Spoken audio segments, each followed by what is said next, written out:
Welcome to CCR TV. I'm Clyde Almeida and welcome to Smart Money Talks, the show where we break down money matters into smart, simple conversations. Through this show, we will bring you real stories, practical tips and smart ways to grow your wealth. We have with us, once again, certified financial planner Alirio Botelho, one of just 2,700 certified financial planners in India. He is also an AMFI registered mutual fund distributor. With over a decade of experience, he helps families achieve financial clarity and peace of mind. Without further ado, let's get into the second episode. Alirio, welcome to the show. Thank you so much.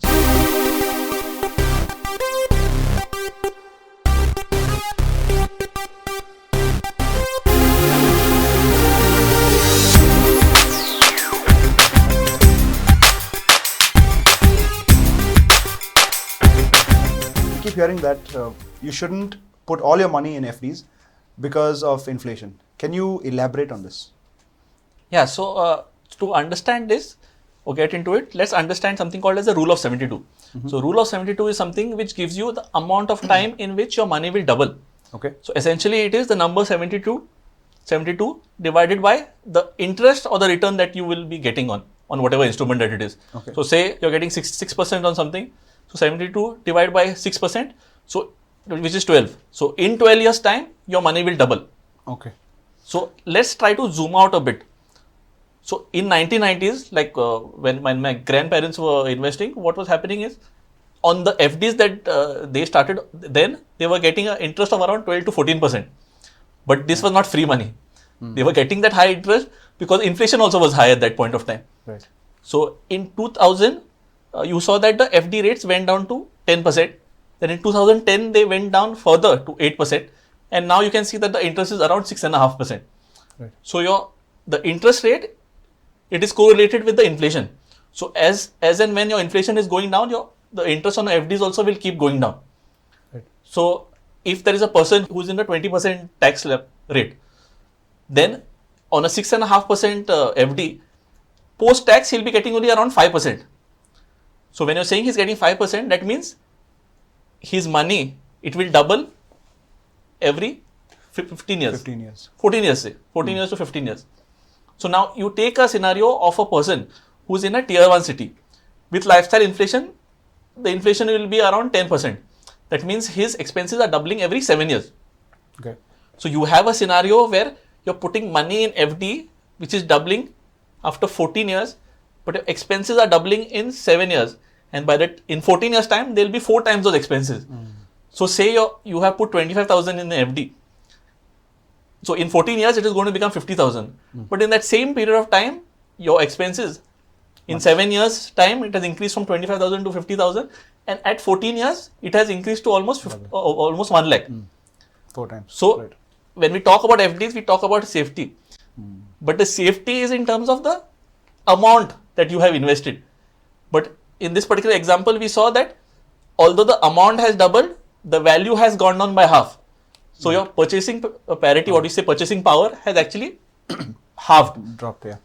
So FDs are something which gives you the illusion of safety, but the risk which is there is that your wealth will erode over time. So in the long term, the wealth will erode. So I'm sure there is some use of it, which we will probably get into it later, Yeah. FDs. But for now, can you explain what is inflation in simple terms, like to our audience? What is inflation? Yeah, so when you talk about inflation, so let's take the example of education. So when we went to school, we paid maybe school fees were 200 or 300 a year. But at today's date, if somebody goes, if you have the children who are going, their fees are between 1 lakh to 3 lakhs. That is actually inflation for you. Then if you look at medical costs have been increasing by 12 to 14% every year. That means every 5 years, your medical expense is doubling as such. If you look at lifestyle as such, earlier people, they would buy a flat. Flat would be a standalone flat. Now when people buy flats, they want a gated community, they want gyms, they want a common area, then they want landscaping to be there, they want a lift.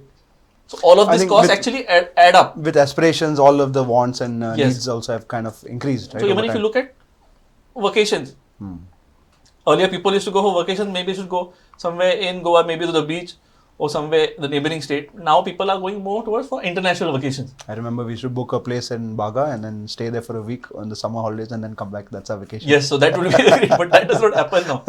So, Right. but then a lot of people have this thing that they say that inflation is basically your expenses are going up, as in the rates are going up. So they pray that there is no inflation. Right. But that is not a good thing. You want to have a certain amount of inflation in the economy as such. Because what inflation does is it makes you purchase things earlier. If you're planning to buy a car and you know that say it is December and you know in January or February the rate of the car is going to go up, you're going to actually purchase the car earlier. Okay. So, and if you knew that the rates are not going up at all, then you will keep postponing that decision as such. So, having a particular amount of inflation is good for the economy. It actually promotes consumption and consumerism. The sense of positivity that the Yes. GDP is expanding. So if you compare that with Japan, like Japan for the last almost 25-30 years, it has been stagnant for a Almost long period of stagnant. time. That is because the inflation over there is close to zero. Zero. Yeah. There the government is trying to increase the inflation. It's only that in this last year that they have been able to increase it. So everybody should thank themselves that they are in a country where there is a moderate amount of inflation. So you should not pray that there shouldn't be an inflation. You should pray that there should be a moderate amount of inflation. So what is good. healthy inflation? So levels? a healthy inflation would be somewhere between say 3% to 5% as such. Okay. Right. And so also when we talk about inflation, it is not that inflation is bad for people. Now inflation is bad for a consumer who is spending, but if you are an investor, it is good for you because say you have a flat, then as the inflation is going up, you're getting more rentals. But if you are staying in somebody's flat, then you are paying higher rentals, wherein you are the consumers.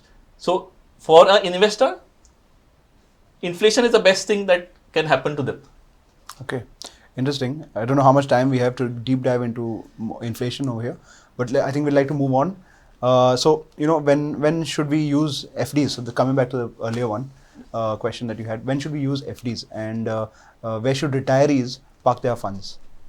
Yeah, so like in the earlier question, we had discussed about why FDs and the relation with inflation as such. So I just want to give an example where my grandmother, when she was 60, she used to use the FDs to basically meet her expenses. So in the 60s, when she was in her 60s, it was possible for her to meet her expenses as well as have some extra income in order to get gifts for the grandchildren as well as to travel. But when she reached her 70s, the FD rates decreased from 8%, from 10% to 8%. And expenses went up, her medical expenses also increased. So there came a point where my family, they had to support the grandmother as such. So she went from a point where she actually had additional income from FD to for travel and gifting to a point where she could not even meet the basic expenses as such. So when we talk about use cases of FDs, we normally ask people to keep FDs where they have short-term expenditure is concerned. And there are any kind of short-term goals or expenses that they might have. Maybe it is school fees or it might be some vacations or they're purchasing a car. In those cases, you can keep it in FD because you require, so there should not be any volatility in that particular fund, and it should be quickly accessible. Then the second case is where in cases of emergency funds, what we talked about in the previous episode. So where you keep around 3 to 6 months of your expenses parked in a safe place where you can access it whenever you want. Okay. And in the third case would be for retirees as such. So retirees, they want regular income and also they want the safety aspect as such. But for retirees, there are other options also available. Like there is Senior Citizen Savings Scheme, which is a government-backed scheme. For senior citizens, you will get 8.2% return and it's a quarterly payout as such. Okay. So, and per senior citizen, you can invest up to 30 lakhs. So it has a 5-year lock-in wherein the rate, whatever that you enter will be locked for 5 years. And then you can keep taking out money on a quarterly basis. So for a senior citizen scheme, you can open it by going to the postal office or by going to any nationalized bank as such. But the only thing about a senior citizen savings scheme is that once you start it, then if you try to withdraw it within 1 to 2 years, you might have a penalty of 1.5%, and between the second year to the 5th year, you might have a penalty of 1% as such. Okay. So other schemes which senior citizens can also look at is RBI floating bond rate, RBI floating bonds, which gives you around 8.05%, as well as National Savings Certificate, which gives you around 7.7%. So in both of these, like RBI floating bonds and the National Savings Certificate, the interest is defined by the repo rate. So basically, if RBI changes the repo rate, the rate will also go down. Change. So that is the only thing Right. about it. But it's a low risk, safe option which is there. Absolutely. So when I normally tell senior citizens this option, they would say that I'm already parking my FDs in a cooperative bank because I'm getting 8 to 9% return. Now, what you have to understand is they're giving a higher rate of interest because there is extra risk in it.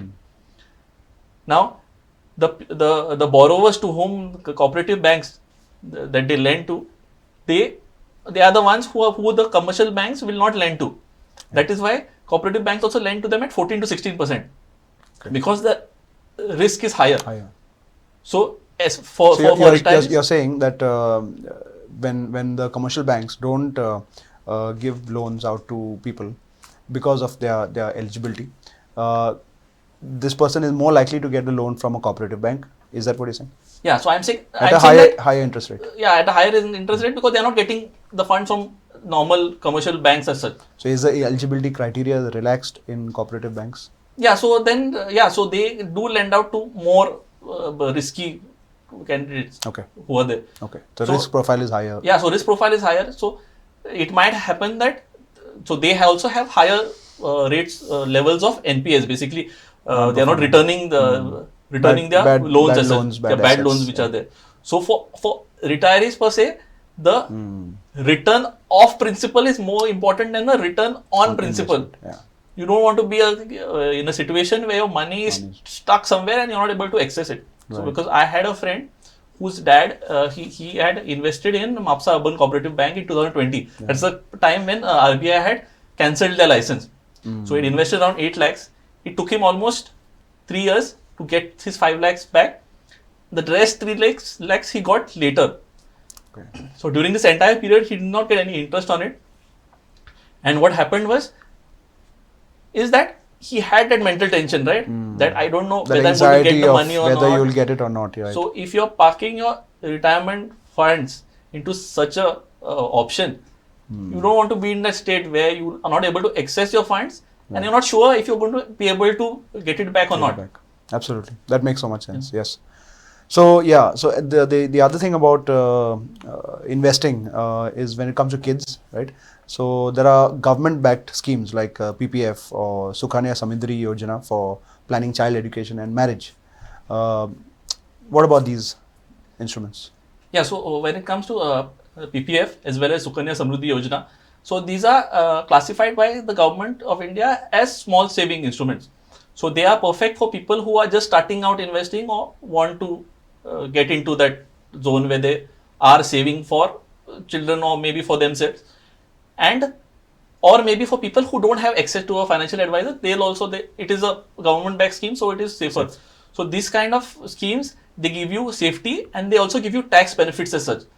And the additional benefit is that because they don't allow premature withdrawal or there are restrictions, that is why there is a higher chance that you will keep it for the long term and it will grow.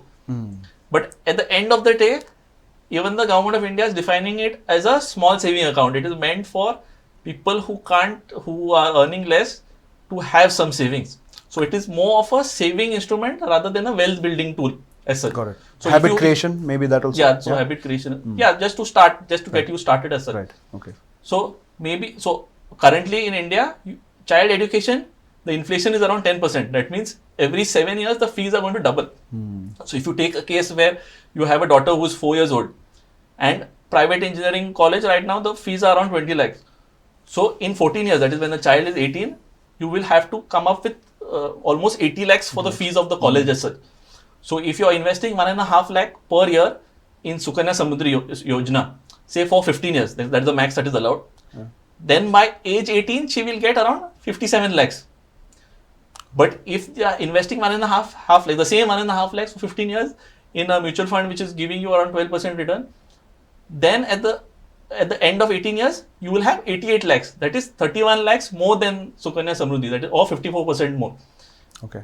So when you're using PPF and Sukanya Samruddhi Yojana, you can use it as part of that part of your planning, but don't use it as a whole. Like because, a risk mitigation strategy. So the bulk of it should still go into instruments or options which beat inflation as such. Got it. Okay. And also because the goals are almost 10 years, 15 years down the line, you can go into mutual funds because the risk reduces over that particular time period. Right. So if you only use PPF or Sukanya Samruddhi, what happens is you'll have to put a larger principal in it because you're getting a lesser return. It's a good return, but it's still a lesser return. Right. So you might end up compromising your other important goals like retirement or say maybe you're buying a house. So that could happen. Right.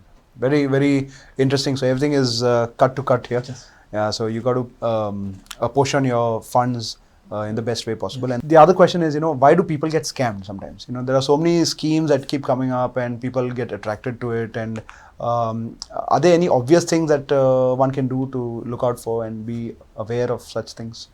So when you say that people fall for scams, the basic factors why people fall for scams is one is greed and one is impatience.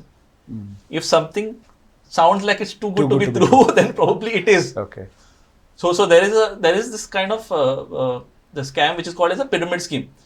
So pyramid scheme is basically that whoever's promoters they get initial set of investors, and those investors have to then get further investors under them. Right. So depending upon how many investors they get, they start getting the. So the money is not really invested anyway. It is just my money going out to pay. So basically what is happening is that your own money is getting recycled back to you. The principal is getting recycled as return. Okay. These are all the kinds of scams, or all of them work like this, or there are some? Yeah. So basically, in this particular way, what happens is that since the older investors, they will get newer investors, and that same money is getting recycled to the to older and newer investors.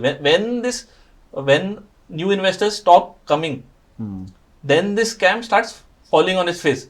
Okay. That is where the money dries up and the promoter basically runs away. Right. Like you have your Sharda chit scam which is there. That is one of this particular one of these schemes. So I have an example also. Okay. So I know of a taxi driver from Porvorim. So he had invested in a so-called AI currency trading platform. Okay, crypto and stuff. So this had red flags all over it. There is no regulator. It is not licensed. Promoters are unknown. How the trading is done, nobody knows. Are you talking about crypto or AI generated AI currency? Trading. Yeah, AI trading. Currency. Okay. So basically, nobody knew how the trading was done, and the only thing that was happening is there were groups of older investors coming and telling people that we are getting 3% return for the last 6 months, which was giving new investors confidence. So this taxi driver who is there, he took a loan of 4 lakhs and invested into this particular scheme. Wow. They had an app which showed that the amount is growing. Right. He tried to withdraw it in order to repay. He was not able to withdraw. The promoters, whoever were the unknown promoters who were there, they ran away with almost 45 crores. Wow. And he went and complained in the police station, but he couldn't do anything because he himself went and the funds were put from his side, right? He was not forced to do it. So he could not recover it. Right. And it was not licensed. Right. Wow.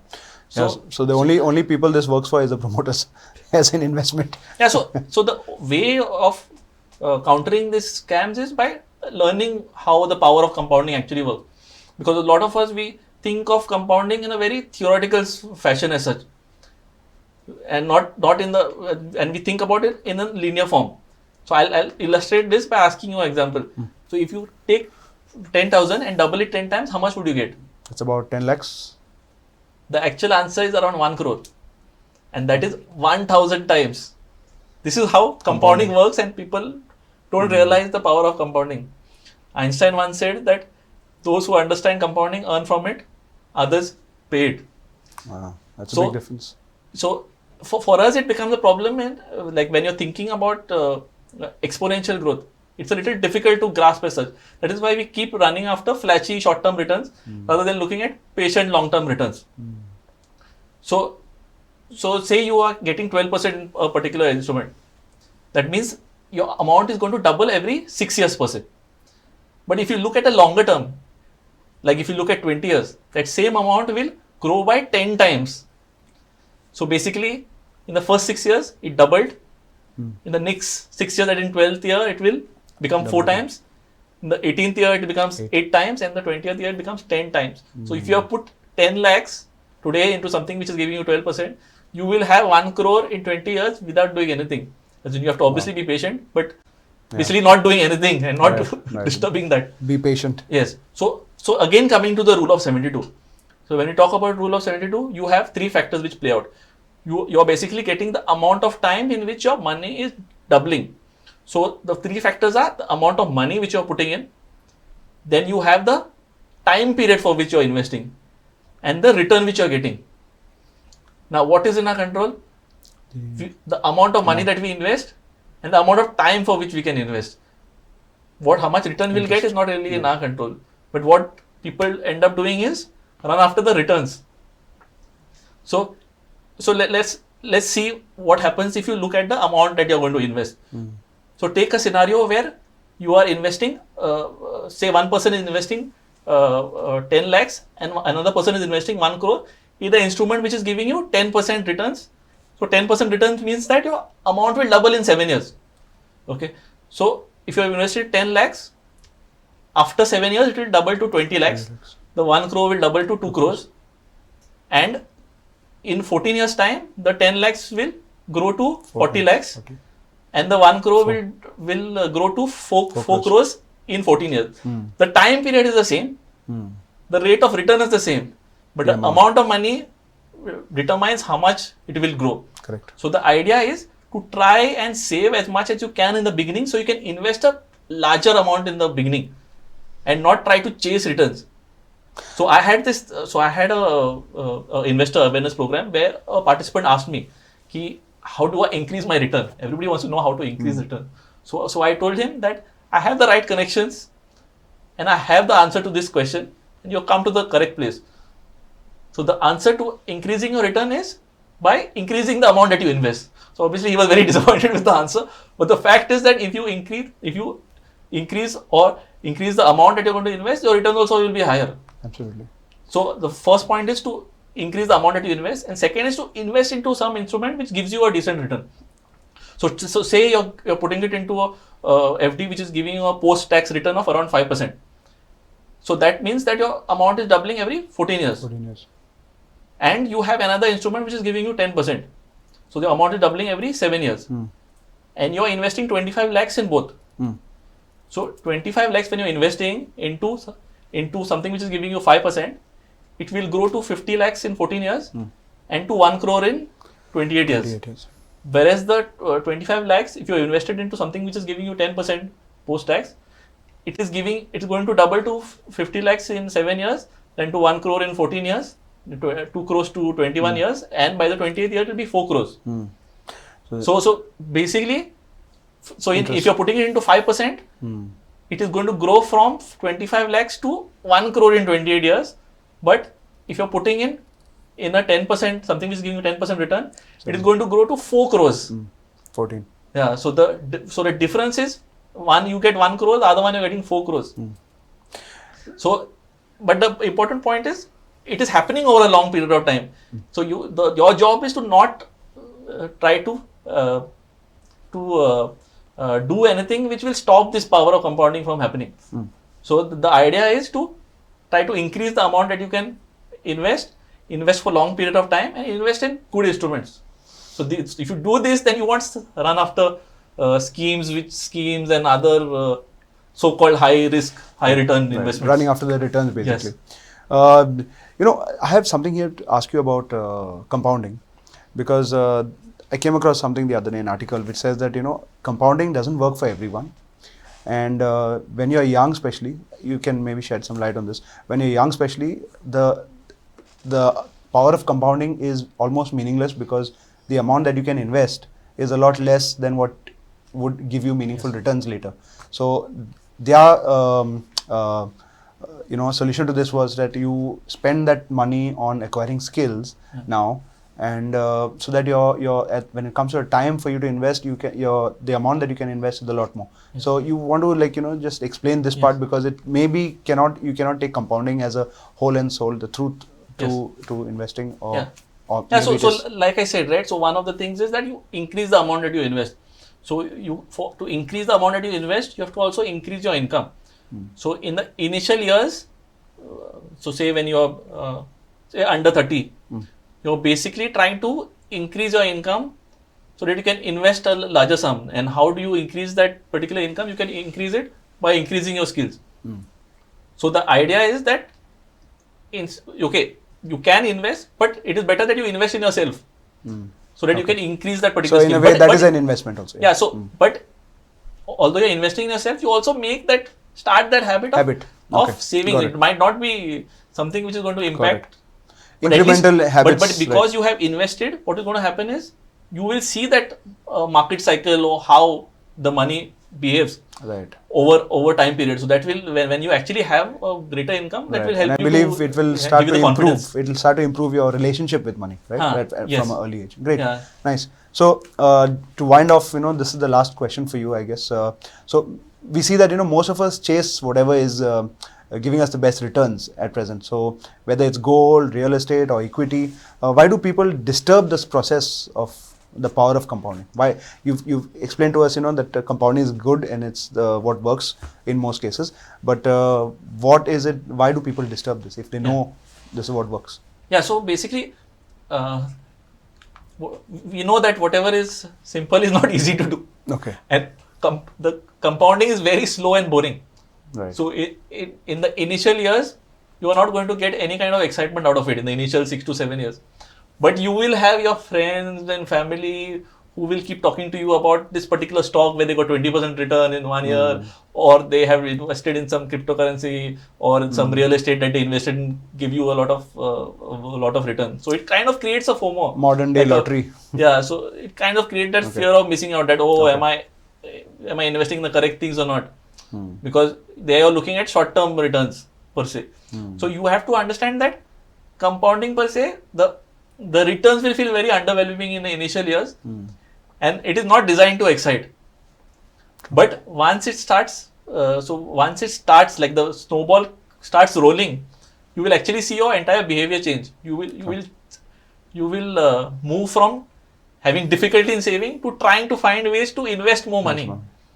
Because that is when that power of compounding is working, and you will start to basically grow your wealth systematically instead of going for short-term returns per se. So I think to sum it up, I think it all starts with habit formation, right? So that's where so when the habit formation I'm talking about, right? So although the snowball starts rolling, you will obviously say when does that snowball have an effect on your behavior? Like what is the amount after which you will start seeing returns which are going to be meaningful to you? So I would say that amount might be something like 50 lakhs or 1 crore as such. So once you hit this particular number, the type of return that comes from it will be meaningful enough for you to change your say investment, how you look at investment as such. Because imagine a 10% return on 1 crore, that is almost 10 lakhs. 10 lakhs. So I leave it up to the audience to see what portion of your income is 10 lakhs as such. So over time, what will happen is that this particular return will be 10%, 25% of your income, might become 50%, and finally it will whatever is your active income, it will cross that particular income. So imagine that particular condition, right? Imagine the freedom and flexibility that you get from that condition as such. But having said that, 50 lakhs or 1 crore is not something which is like, you still have to reach a number. So how do you reach that number? Correct. So if you invest 20,000 a month at a 12% return, in 15 years time, you will reach that amount of 1 crore. Or if you're putting 20,000 a month and increasing it by 10% per year, so say in the next year you're increasing it to 22,000, then you will reach that particular 1 crore in 12 years time. 12 years, okay. But the magic is that once you reach 1 crore, 2 crore is inevitable. You will reach 2 crores, even if you don't invest. The power of compounding. Yeah, then the power of compounding will take it off. Right, absolutely. Well, it was great talking to you once again. The second episode, I think a lot of information went out to the public and the audience. I hope they like it. I'm sure they will. With that, we end today's episode of Smart Money Talks. Join us in the next episode to know how to get pension income, even if you are not a government employee. So, Alirio, thank you once Yes, again, thank you and so much. see you on the next show.